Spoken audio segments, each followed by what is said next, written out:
Hey, Mike! Mike! Guess what day it is? Guess what day it is? It's hump day!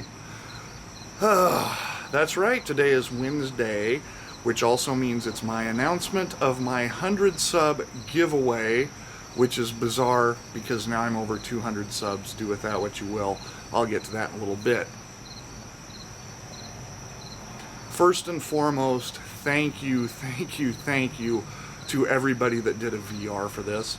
You guys are spectacular. I heard a lot of things that were familiar to me, but I also heard some things that I didn't. That's my beagle singing the song of his people. Okay, I think we can go on. Alright, so there you have it.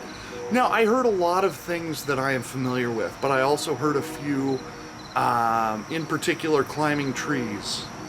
Never much of a tree climber. That was not so much my gig.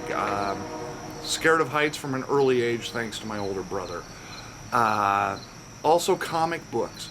Comic books to me were fun, but that was not necessarily a fond childhood memory, in part because as a rural kid, by the time the next comic in the sequence came out, it might be anywhere from a week to 3 weeks before I could get to it. And by that time, there's a good chance it was sold out. But I did love comic books as a kid. That said, it's just been so much fun for me to sit back and listen to all of you guys and gal talk about some of your fondest childhood memories. And it's really interesting because when you watch these videos, there's a listfulness, there is a peacefulness and a joy in all of these videos where you're taken back to the sights and the smells and just that joyous feeling of being a kid. And that's what I wanted to see. So thank you guys for personalizing that for me and helping me realize I'm not alone in that place when I get there. So before we do the formal drawing, as it were, I'm going to leave you with one final childhood story. We used to play a game, we called it Barbary. And essentially it was tag team hide and seek. But this was for kids that were, oh gosh, I suppose 9 was the youngest, all the way up to about 14. And we had a 4 block by 4 block standard city block area that we played in. And anything goes, because it's a small town we lived in. And, if anybody heard anything going on in their backyard, they didn't come out with a shotgun because they knew it was us damn kids. Get off my lawn! We certainly qualified for that in many instances, but I don't know that any of us ever actually got yelled at for it. The parents heard about it the next day, most likely. So Barbary, you had a 30-second count to sprint from home base, which was in downtown where it's well lit. So, upon trying to return to home base, you were an easy target. But to win the game, you both had to get back to home base, not just one of you. So you again, pair off in twos, and there were 2 people that were hunting you at the same time.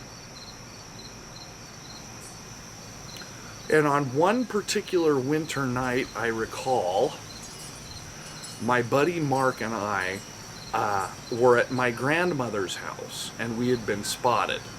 So we took off on a dead sprint, and I very specifically remember him turning to me and saying, "Can we run through here?"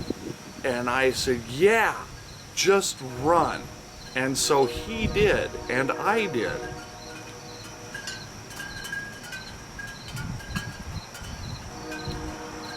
Do you remember the good old days when Mom or Grandma would hang the laundry outside? Well, there was no laundry hanging outside, but the clothesline was still there.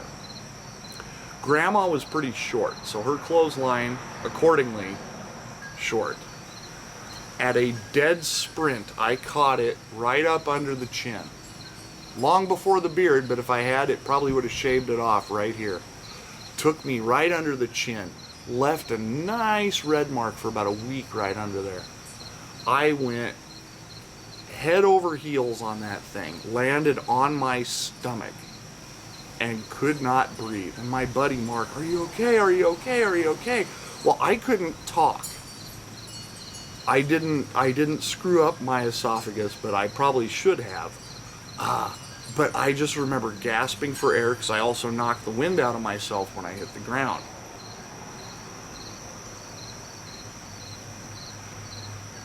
It took me about 20 seconds to regain my bearings before I could say, "Get up and run!" Well, he was already on his feet. I was the one laying on my stomach, now on my back after having rolled over and gasping and wheezing for air. I was a very competitive young child. Somewhere in my college days, that all kind of went away when I realized how many actual pure athletes were out there, and that I wasn't one of them. Nevertheless, that again was one of those, not necessarily Norman Rockwell Americana memories, but one of those that I will never ever forget, because that night was so much fun. I think we played that game for probably 2 or 3 hours that night. Because each round, when you're playing on an area that large, each round lasts at least a half hour. We did not win, but we also did not get caught in my grandmother's backyard. It wasn't until we got back to the Main Street home base area. Nevertheless, I just wanted to leave that with you guys.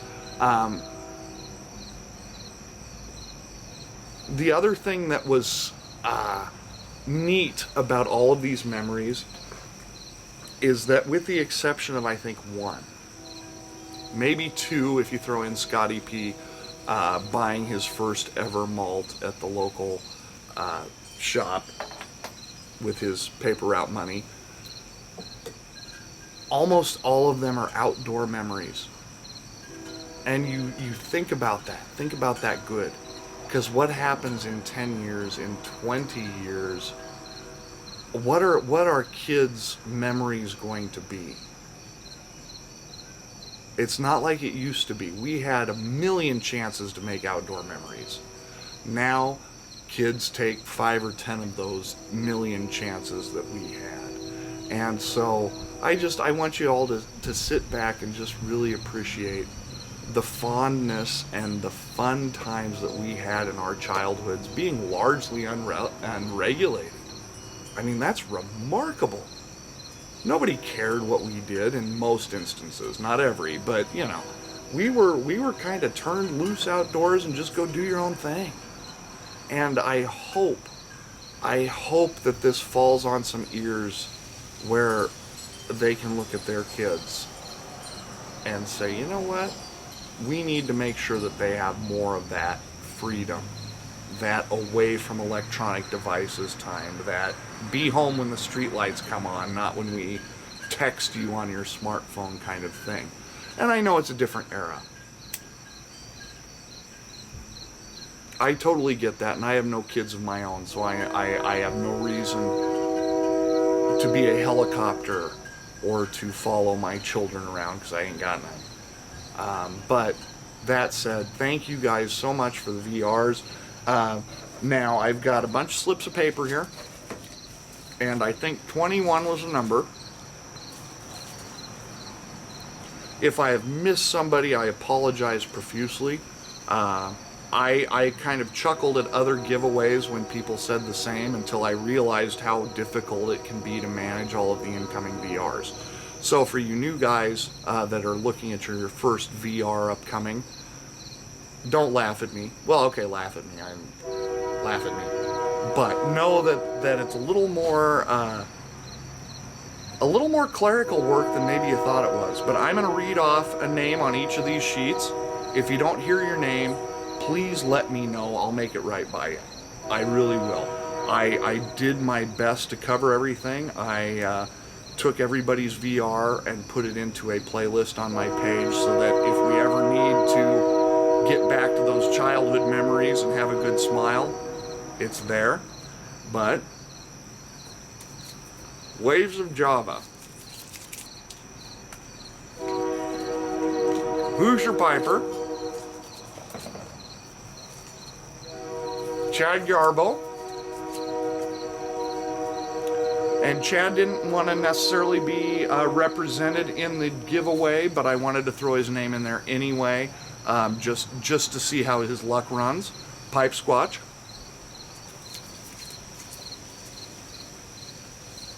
Scotty P.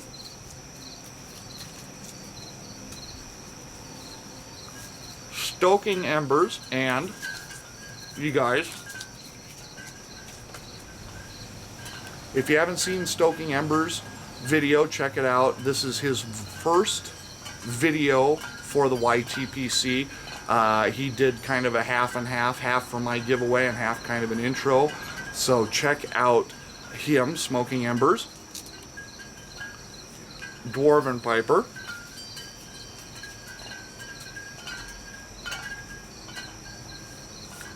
UB Piper, Uncle Butter.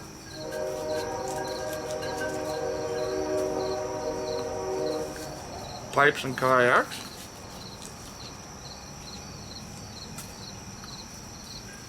Bryce Parker.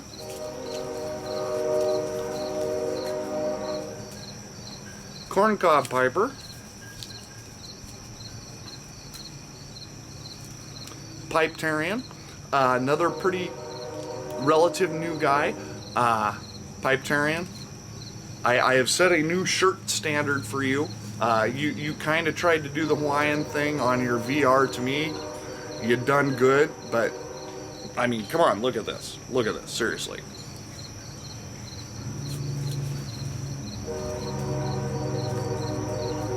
Tennessee Bull. Stephen Waters. Peg Like a Piper. LaDon Mott.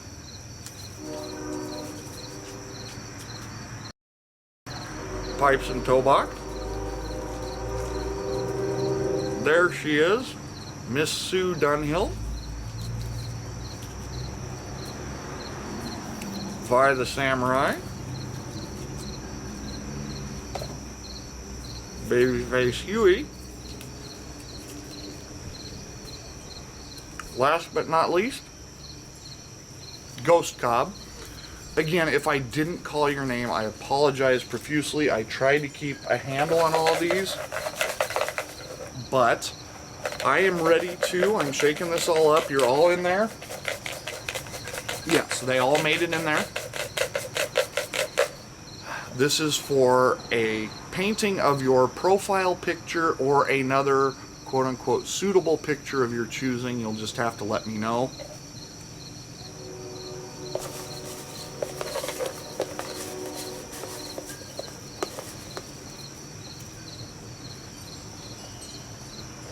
And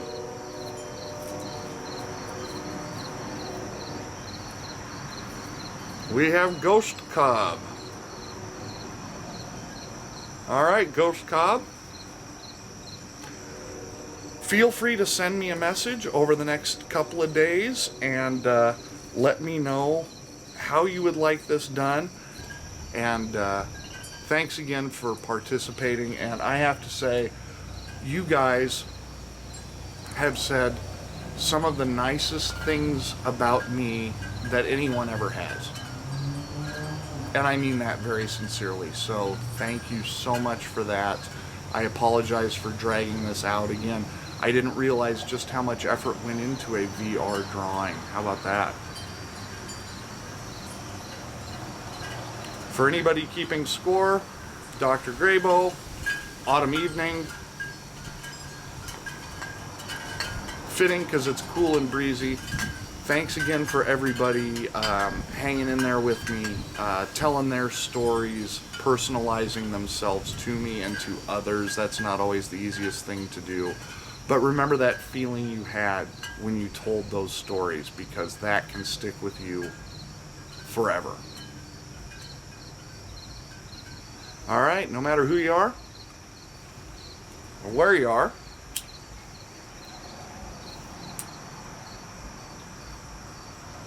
I hope you're having a great evening, and we'll talk to you again soon.